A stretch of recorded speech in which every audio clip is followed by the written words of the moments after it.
करोड़पति बनने का राज, share this post to your friends. आज का टाइम ऐसा है कि हर कोई करोड़पति बनना चाहता है। सबको चाहिए कि खुद का अच्छा सा घर हो, गाड़ी हो, रुपया पैसा किसी भी चीज़ की कमी ना हो। और काफ़ी लोग आज के टाइम में करोड़ों क्या अरबों खरबों की संपत्ति के मालिक हैं। तो ये बनने के लिए काफ़ी लोग एडवाइस के तौर पर कहते हैं, बेटा मेहनत करो। कुछ लोग कहते हैं कि पढ़ाई करो, पढ़ाई करोगे तो सब हासिल कर लोगे। काफ़ी हद तक ये दोनों बात सही भी हैं, लेकिन लोग मेहनत भी करते हैं और पढ़ाई भी करते हैं, पर वे वहाँ तक नहीं पहुँच पाते जहाँ तक उन्हें जाना होता है या जहाँ तक उन्होंने लक्ष्य बनाया होता है।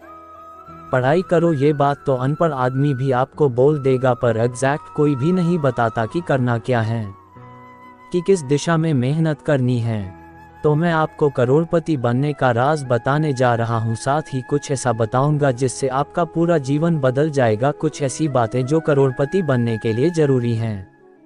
करोड़पति बनने के राज। करोड़पति बनने का राज आप जानना चाहते हैं तो मैं उससे पहले आपको कुछ बताना चाहता हूँ। आप 10 मंजिल वाली बिल्डिंग के बाहर नीचे खड़े हैं और अगर आपको 10वीं मंजिल पर जाना है तो आप कैसे जाएंगे? वहां तक पहुंचने के लिए आपको सीढ़ी की जरूरत पड़ेगी, बस यही आपको समझना है।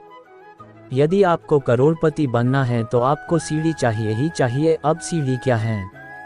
दरअसल आपका बिजनेस ही आपकी सीढ़ी है। आपको अपना पूरा ध्यान सीढ़ी बनाने में लगाना होगा। जैसे माइक्रोसॉफ्ट वो सीढ़ी है जिसे बिल गेट्स ने बनाया, बर्कशायर हैथवे वो सीढ़ी है जिसे वॉरेन बफेट ने बनाया, टेस्ला मोटर्स और स्पेसएक्स वो सीढ़ी है जिसे इलॉन मस्क ने बनाया, एप्पल वो सीढ़ी है जिसे Steve Jobs, Steve Wozniak, Ronald Wayne ने मिलकर बनाया। इसी तरह Amazon.com, शादी.com, टाटा मोटर्स और भी बहुत सारी सीढ़ियां हैं जो बनी हैं और रोजाना बनती जा रही हैं।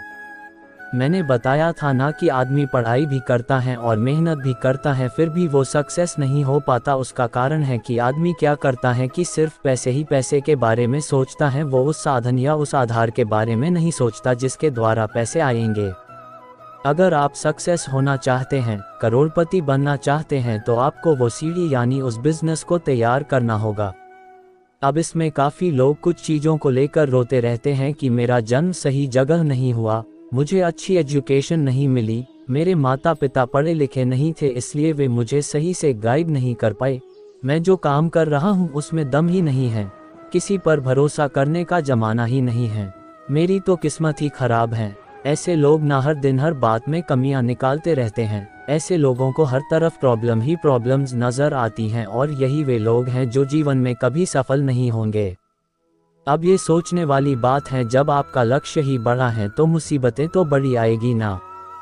बड़े राज्य को जीतना है तो बड़ी सेना से मुकाबला करना पड़ता है, छोटे राज्य को जीतना है तो छोटी सेना से मुकाबला होगा। दोनों में फ़र्क आपको पता ही है। बड़ी सेना से जीतोगे तो बड़ा साम्राज्य मिलेगा और छोटी सेना से जीतोगे तो छोटा साम्राज्य। अगर आप सोचते हो कि आपकी एजुकेशन लो है यानी आप कम पढ़े लिखे हो और इसी वजह से आप हार मान जाते हो, तो आप एक बात हमेशा याद रखना, दौलत का विज्ञान कहता है एक समझदार आदमी अपने से 10 गुना पढ़े लिखे आदमी को नौकरी पर रख सकता है। लोग पढ़ते ही नौकरी करने के लिए हैं तो उन्हें नौकरी देने वाला भी तो होना चाहिए ना। कौन सा बिजनेस करूं?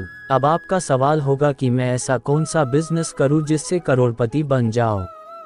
तो आप कौन सा बिजनेस करें, इसका जवाब आपको खुद से पूछना होगा। आप अगर ध्यान से देखें अपने चारों तरफ तो आपको पता चलेगा कि हर वो चीज़ जिसे आप देख सकते हैं, छू सकते हैं, उन सब में बिजनेस छुपा हुआ है। जैसे टेबल, कुर्सी, मोबाइल, टीवी, खिड़की, दरवाजे, पंखा, फ्रीज, कपड़े, घर और भी बहुत सारी चीज़ें हैं जिनको को बनाने का भी बिजनेस है और इन चीज़ों के बन जाने के बाद बेचने का भी अलग बिजनेस है। अब आपको चुनना होगा कि आप किस काम को अच्छे से जानते हैं और नहीं जानते, तो आपको सीखना होगा उस बिजनेस के बारे में जिसके अंदर आप जाना चाहते हैं। अगर आप बड़े बिजनेस के बारे में सोच रहे हैं तो याद रखना, कोई भी बिजनेस बड़ा नहीं होता, उसे बड़ा करना पड़ता है अपनी मेहनत से। बिजनेस को बड़ा कैसे करते हैं? अब आपका सवाल होगा कि बिजनेस को बड़ा कैसे करते हैं।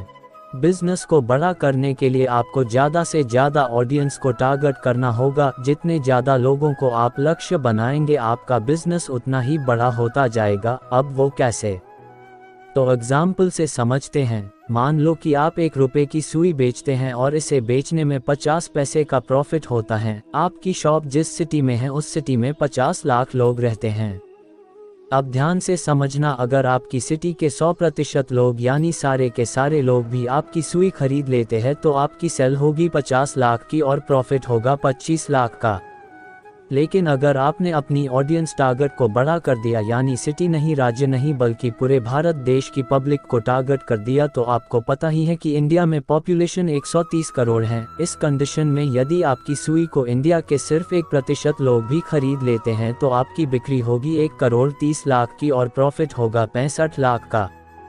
अब समझने वाली बात यह है कि आपकी सिटी के सभी लोग सुई खरीद भी ले, जो कि पॉसिबल नहीं है। मुश्किल से 5% ही खरीद पाते हैं, पर फिर भी सभी लोग खरीद भी ले तो भी 25 लाख का प्रॉफिट होगा। और जब आप सुई पूरे देश में बेचते हैं तो उस कंडीशन में सिर्फ 1% लोगों के खरीदने पर भी आपको 65 लाख का प्रॉफिट होगा। तो सोचो, अगर इंडिया के 5% लोगों ने खरीदा तो क्या होगा, 10% ने खरीदा तो क्या होगा।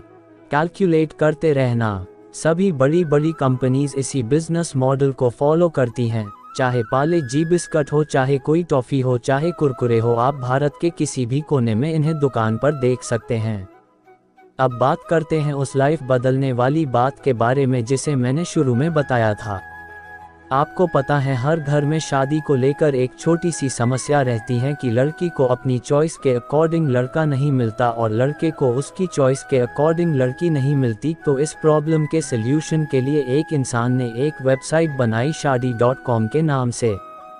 इस वेबसाइट में लड़के और लड़की का बायोडेटा मांगा जाता है और फिर लड़के और लड़की से अपनी अपनी पसंद के बारे में पूछा जाता है कि लड़के को किस तरह की लड़की चाहिए, जैसे हाइट कितनी होनी चाहिए, रंग कैसा होना चाहिए, कास्ट कौन सी, उम्र कितनी होनी चाहिए, ऐसा ही लड़की से पूछा जाता है। ये सब सॉफ्टवेयर की मदद से पूछा जाता है। ये सर्विस देने की वो आदमी कुछ सर्विस फीस चार्ज करता है। इसी सर्विस फीस की वजह से आज उसकी कंपनी 3000 करोड़ की हो गई है और वेबसाइट बनाने वाले का नाम है अनुपम मित्तल। इन्होंने क्या किया था कि हमारी लाइफ में आने वाली प्रॉब्लम का सल्यूशन टेक्निकल तरीके से दिया था। इसी तरह आप भी अपने चारों तरफ देखो कि लोग अपनी लाइफ में किस प्रॉब्लम से परेशान हैं और आप उस प्रॉब्लम का सल्यूशन ऑनलाइन तरीके से कैसे दे सकते हैं। जब लोगों को अपनी प्रॉब्लम का सल्यूशन मिलने लगेगा तो वो आपकी सर्विस फीस देने से भी नहीं हिचकिचाएंगे। उम्मीद करता हूँ आपको करोड़पति बनने का राज और आइडियाज समझ में आ गए होंगे।